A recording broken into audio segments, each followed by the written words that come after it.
And that should feel much freer. Yes, so much freer.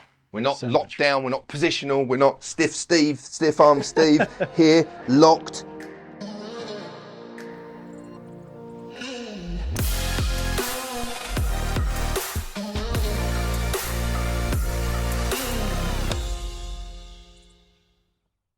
So we went through 3 tips in regards to creating the speed, right? For myself, it was increasing the speed in which I was taking the golf club away, getting some more extension to the whole of my body rotation at the top here, right? And then the third was actually getting the lead hip moving around and up faster. And with those, we picked up 4 to 5 mile per hour. The efficiency of the strike was improved, the height, the all the good stuff, right? So then part of that, we now move on to a series of different drills and exercises that you've got for us. So explain these ones and exactly what GRF is. Okay, so ground reaction force is effectively what we're putting into the ground, what the ground is giving back to us. Newton's third law, there's an equal and opposite reaction. So what I do a lot of time here is that to help people understand, so I've got a clock card. So if I just hold this up here. So this is basically just, I'm not sponsored by Amazon, by the way, but I use Amazon envelopes. I draw a circle and then I put the clock figures on there. And then I put it under the player's foot and then I help them understand where are they pushing through their feet. So where they push, the ground pushes back. So if I push towards 12, the reaction is towards 6. If I push towards 3, the reaction is towards 9. So if we put that underneath so we've got 12 in the front foot? Let's put it under your trail foot. Okay, so we've got 12, 6, 9, and 3. So then if we wanted a reaction that would help move your body back towards the target, you'll be pushing somewhere between 12 and 3 o'clock on your backswing. Okay, so yes, there was some twist to that. Don't worry too much about the twist about it. It's more of the motion, trying to feel the motion of making that card slide outwards and away from target. So that would be an outward or lateral force. So again, you start off with just understanding the foot directional force, the foot push action. So then that will help us then understand, the reaction that's going to help us move or rotate about our center of mass. So this is kind of giving us freedom to allow this full extension of the body in the backswing. Exactly. It's going to move our weight early, like we said in some of the videos. We mentioned it's very, very important. We move the weight, but it's actually a non-negotiable that we stop the weight shift at the right time on the backswing. Otherwise, we end up having this long, continuous movement, prolonged motion of the center of mass, which is really bad. So we need to shift it enough, shift it early, and then begin to reposition it. So the clock card is to help you understand the foot action and therefore the resultant ground reaction, the pushback. So then we get the pool noodle and we place that underneath the trail foot, and it'll be at the front, the forefoot, underneath the balls of the feet. So then what we want then, as we did in one of the first speed tips, would be pressure down into that bit of foam before you move the golf club. Get on it, push down into it. And then make your backswing. Good. And again. So what you've done is pushed down. You've pushed slightly towards the ball and slightly away from the target. So there's a 3D foot action force going on there. The reaction is going to then move your trail side up, back, and around. Up, back, and around. And I can feel that. It just feels so free when I get that initial shift, as opposed to me standing here like a stiff arm Steve and then going like this, right? So just that shift of pressure. Then from there, just allows all this freedom through my body. It feels so much deeper through here as well. And with this is to create some flow as well. We always hear this magical, what is flow? This very dynamic, fluid motion. And if I move inside to side, kind of the Carl Berkshire zombie kind of stepping, we see all long drivers do it. But I don't want to look like I can't do that on the first tee with all my mates watching me. But if I'm just gently pressing the ground under my feet, what are you seeing? Not really seeing much, but boom, boom, boom. There's the press underneath the trail foot nice and early, which essentially is going to help me get that club moving back. If we get it moving back faster, we're changing forces, we're going to be able to swing it faster. And the analogy I use with the majority of my players when I'm coaching is that if you were playing baseball, for example, and a ball's been thrown at you, you wouldn't be standing here with the baseball bat just waiting for that ball to come in because it doesn't feel athletic. You're not going to be able to get into a position. You would be there, your arms would be soft, they would be pumping, the bat would be moving around, you'd be making these little pressure shifts. And guess what you begin to do with your stance and your feet to wind yourself up to give you enough room. And then all of a sudden you feel this big, long extension to the body for that explosive power on the way through. Absolutely. So why aren't we just spending a little bit more time waggling, gentle stomps, kind of getting that weight shifting side to side, pressure shifting, everything. Just getting it going, moving it around, and then deep breath, and off we go. And that's what the fastest do. Lots of movement, very dynamic, lots of side to side. So this lateral force from left to right, right to left is really happening super early. I think we need to create the forces under our feet to help us our body move. Force precedes motion, so we should be getting this done nice and early and making this the trigger of the golf swing to help us move the club back. Love it. So you want to do a few swings where you step on it, and we then do so not necessarily to make you swing it faster, this is to improve your GRFs, and importantly here, Kerrod, is the timing of it. The essential timing, we're making sure you apply force to the ground at the right time.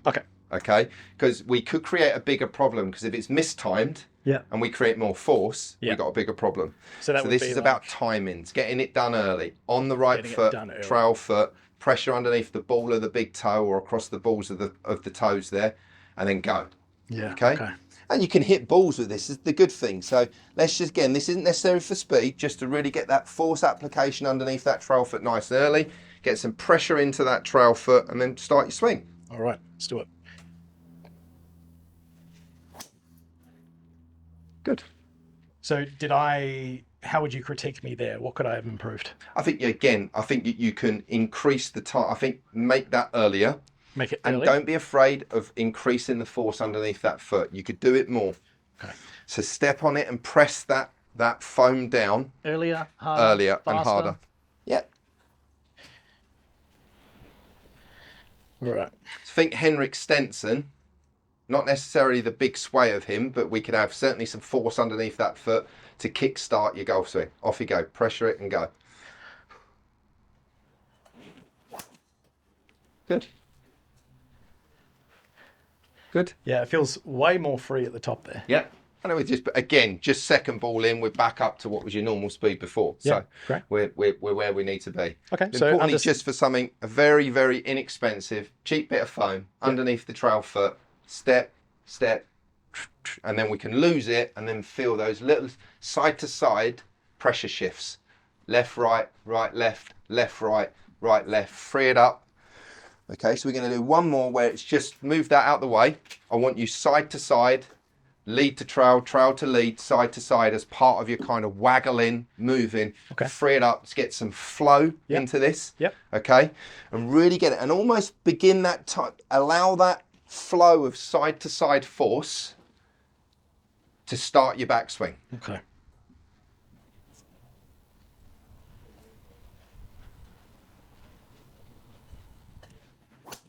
Good. And that should feel much freer. Yes, so much freer. We're not locked down, we're not positional, we're not stiff arm Steve here, locked, and then trying to go. We're loose, we're free. And once again, that was the best struck shot. And what was our speed there? So, interesting. Your highest speed today at 124. Yeah. Your highest, second highest smash at 1.46. Yeah. Your actually highest ball speed at 181. Nice. So our longest carry of the day of 300 carry. Okay, we hit it 2.8 on the up, which I'd say would be good for you. Any more than that, we shifted the swing direction 1.5 out to the right. So the resultant path was very tight, 1 degree, 1.5 left. So therefore, face the path much easier to manage. Yeah. Less of a glancing, cutting across oblique hit. The funny thing is free. In the drill swings with the foam, obviously you're trying to have a lot of intention behind it, and that's where you've got to be mindful that you're not focusing too much on the outcome and go, oh, I must have done it wrong because it wasn't a perfect shot. But within myself, I go, that's a different feel. That's a different feel. And then when I actually then progressed through the stages of the drill, did those little rehearsals where I was feeling my pressure shifting between my left, it happened so much more organically. And then it made it even easier from our discussion before about having the more speed back. It just almost built this layer of understanding that it was okay to do that. Yeah. And then it just gave me that freedom. And all of a sudden, what were we? 124? 120, the fastest top speed of the day. So 6 mile per hour up. Yep. 300 got over there. Yeah. I love it. So fastest clubhead speed, fastest ball speed, the best struck shot, closer to the sweet spot. So therefore, we got our longest carry. So they're the two main differences. Interestingly, this is where you stop your weight on your old slower swing. Yeah. So your weight shift stops at lead arm parallel on the backswing. Okay. This is when your weight shift stops on the fastest one. Yeah, wow. Okay. So I shift earlier, harder, and then recenter. So when we talk about moving the weight back or repositioning the weight back towards the center of stance again, Yeah. okay, or moving it back towards that direction, essentially what we need to be doing by the time we get to the top of the backswing, you've moved earlier and are repositioning earlier on your fastest swings. Great. Now, the measured data that I've got of all the fastest players is that they move the most, number one, their weight across the trail side, and two, they begin to reposition much earlier. Yeah. So if we compare that to the complete beginner, Yeah. Peter Smith, sorry if there's any Peter Smiths watching this, but Peter Smith at the golf range Yeah. with his mate picks up the driver for the first ever time. He will move his weight all the way until top of backswing and continue to move it all the way to the end. Whereas the fastest players on the planet move it as much, if not more than Peter Smith, but they're done by P2. And we would say that that follows on from another misconception, is that there is a difference between the backswing and the downswing, but it's one dynamic athletic motion. Absolutely. Where it is a one motion. It's Yes. ever flowing, right? Yep. As opposed to most players go at the top of the swing, and I get this all the time in comments, it's like, where should my weight be at the top of the swing? And they go, oh, it should be like 100% on my back foot. That's the general misconception that we have with players. That's But we just don't see that. a moment in time, isn't Yeah. it? It's dynamic. It's flowing away and towards the target. So then when we go back to what moves a weight, what moves an object, we need a force. Yeah.